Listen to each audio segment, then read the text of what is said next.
मैं वैभव सर से जानना चाहता हूँ सर, आसिम मुनीर ने तो आगे कुआं पीछे खाई वाली नौबत करी दी है। अगर वो अमेरिका की बात मानता है और गाजा जाता है तो मौलाना मरवाते हैं, अगर वो नहीं मानता है तो फिर उसका तख्ता पलट हो गई, वो तो हमको पता है। लेकिन सर ये जो अपने अंदर जो फ्रंट खड़ा हो रहा है, जो अभी कुछ दिन पहले एक राजनेता का बयान आया था कि हम ऑपरेशन सिंदूर के पहले दिन ही हम हार गए थे, हमारी एयरफोर्स जो ग्राउंडेड हो गई थी, उनके बारे में आपका क्या कहना है? ये लोग क्यों हमारी जीत में हमारी हार ढूंढे जबकि पूरा विश्व हमारी सेना का पराक्रम देख चुका है? चलिए इस पर वैभव आएंगे, एक दो सवाल और ये गद्दार है, गद्दार। हाँ। आप समझ रहे हैं, गद्दार। ठीक है, और सवाल जी, एक दो सवाल जयचंद है ये भारत के। हाँ। आसिम मुनीर की जो नेतृत्व शैली है, नेतृत्व कैसे बोल दिया आपने? डरपोक आदमी, शैली बोल दो, मैं मान नेतृत्व कहाँ से हो उनकी गया? जो शैली है उससे आप बाकी जो उनके पहले प्रमुख सेना प्रमुख रहे हैं उनसे कितना अलग आप मानते हैं? आप बताएंगे, ठीक है जी। पहली बात तो ये बताना बहुत ज़रूरी है कि आप सबको पता है पाकिस्तान आर्मी पूरे वर्ल्ड में एक ऐसी आर्मी है जिसने आज तक कोई जंग नहीं जीती और कोई इलेक्शन हारा नहीं। तो जंग वो जीत नहीं सकते और इलेक्शन वो हार नहीं सकते। तो ये जब तक हमें तो सबको पता है, पूरे वर्ल्ड को पता है, जब तक ये पाकिस्तानी अवाम को नहीं पता चलेगा तब तक ये जो खेल है ये चलता रहेगा। अब शैली आपको पता है, देखिए कोई भी चीफ बनता है तो कुछ तो उसमें होगा ना जो चीफ बना है ना, तो इसमें भी है। और लेकिन अब ये कंफ्यूज है कि क्या ये हाफिज है, क्या ये मुल्ला है, क्या ये बिजनेसमैन है क्योंकि ब्रीफकेस लेके जा रहा है, क्या ये डिप्लोमेट है क्योंकि डिप्लोमेसी करने की कोशिश कर रहा है, क्या ये बिचौलिया है, इन तीनों का बीच का है, क्या ये आर्मी का चीफ है, क्या ये सीडीएफ है, क्या ये फील्ड मार्शल है या फील्ड मार्शल है? तो इतने सारे इसने टोपियां पहन लिए हैं कि एक रावण था और एक अब आसिम मुनीर हो गया। ठीक, एक सवाल जी जी। मतलब इतना ये कहना चाहती हूँ कि आसिफ मुनीर का ये डर बहुत अच्छा लगा हम लोगों को, हम इंडियन को। ये डर अच्छा है, ये डर बहुत अच्छा है। चलिए, और फिनाज, सवाल जी जी जी। फिनाज, हाँ जी। कितने लोगों ने यहाँ धुरंधर देखी? हाथ खड़ा करो। ओके, सलाम अलैकुम लियारी। कोई याद है आपको? लियारी के अंदर पाकिस्तान के सब मौलवियों ने बैठ के इसके बरखिलाफ एक फतवा निकाल दिया, मुनीर के खिलाफ। मुनीर के खिलाफ, ठीक जी। सवाल और किसका है? वो पॉलिटिकल फतवा है, कुछ नहीं होगा उसका। नहीं, फतवा तो निकल गया ना जी जी जी जी। आपका सवाल वो भी कहां से निकला? लियारी से, कराची से। चलिए, तो हमारी जनता कह रही है कि भाई ये डर अच्छा है, अब इस डर में कुछ हम अपना भी फायदा देख लें। वैभव जी, देखिए हमारा तो लगे हाथ से कहते हैं ना, मौका भी है दस्तूर भी है। तो देखिए अगर कहते हैं ना कि वो शेर है कि घर को आग लगी घर के चिराग से, ठीक है, तो अगर पाकिस्तान को आग अगर वहाँ का ही अपना एक चिराग लगा रहा है तो हमें कोई ज़रूरत नहीं है ज़्यादा वहाँ पे कुछ करने की। हमको वहाँ पे थोड़ा तेल प्रोवाइड करने की ज़रूरत है कि वो चिराग थोड़ा जल्दी जले। और वो मुझे लगता है कि वो हम कर रहे हैं और हमको करते रहना चाहिए।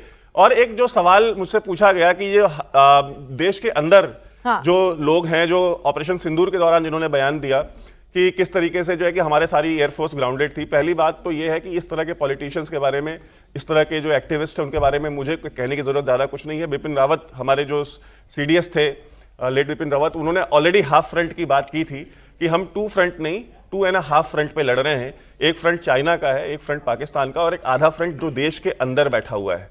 और आप तारीख उठा करके देख लीजिए, भारत का इतिहास इससे ही भरा पड़ा है कि किले के दरवाजे हमेशा अंदर से खोले गए हैं, बाहर से कभी कोई नहीं अंदर आ पाया। तो अगर आपकी दिल्ली शहर से अगर 50 किलोमीटर की दूरी पे अगर 300 किलो अमोनियम नाइट्रेट एक पढ़ा लिखा डॉक्टर लेकर के बैठा हुआ है, तो आप मुझे बताइए कि अब ऐसे लोगों का क्या इलाज किया जाएगा?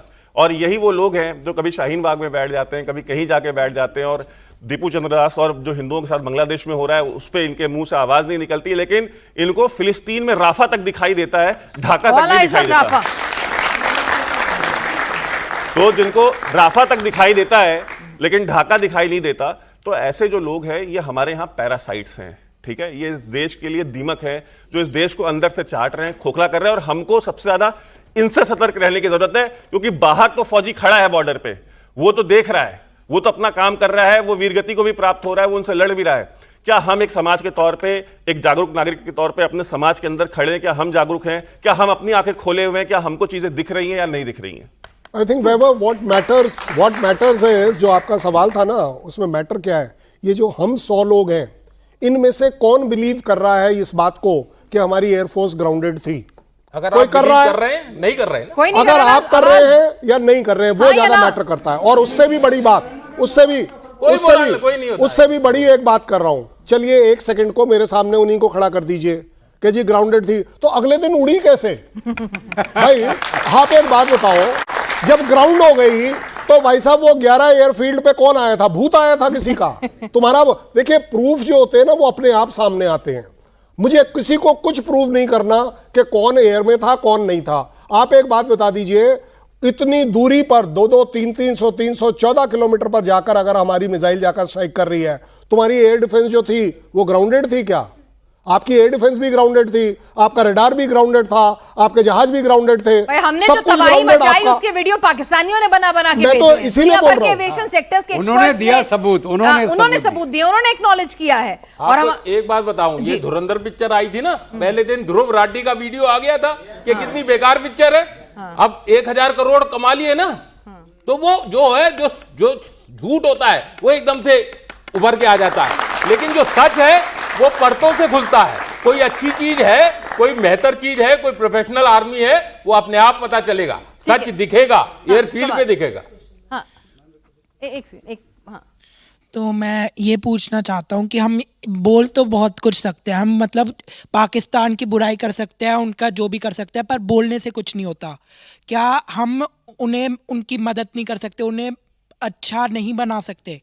अरे मतलब भाई बिल्कुल। मैं बहुत मैं कोशिश आपको करी। बड़ी नहीं, जिम्मेदारी से कह रहा हूं, हम उनकी बहुत मदद कर रहे हैं। बहुत मदद वो रोजाना चिल्लाते हैं कि हम टेररिज्म से सफर कर रहे हैं, इसलिए हमने वो 9 टेररिस्ट कैंप उनके मारे हैं क्योंकि उनकी टेरिटरी में थे, उनके ऊपर ये प्रॉब्लम ना आए। हम तो हमेशा यही कर रहे हैं, अटल लेकिन बिहारी बदला वाजपेयी बस लेके गए लाहौर अच्छी बात करने के लिए, दोस्ती का हाथ बढ़ाने के लिए कि हमारा आपसे कोई दुश्मनी नहीं है, आप ये आतंकवाद वगैरह छोड़ दीजिए, हम दोनों देश उस गुर्बत से लड़े जो गुर्बत आपके देश में भी हमारे देश में भी है। तो क्या हुआ? कारगिल किसने किया? पाकिस्तान की फौज ने। कौन? परवेज मुशर्रफ। और वहां पे हमने चढ़ के मारा उस पहाड़ के ऊपर। उस पहाड़ के ऊपर जब फौजी को पता चल रहा है ऊपर दुश्मन बैठा है, तब भी भारत की फौज ने चढ़ के मारा और उनके इतने मारे, हमारे जो नुकसान हुआ उससे डबल उनका नुकसान हुआ। तो कहने का मतलब यह है यानी हमने फितरत ही बहुत इस मुल्क की कोशिश ऐसी करी। है।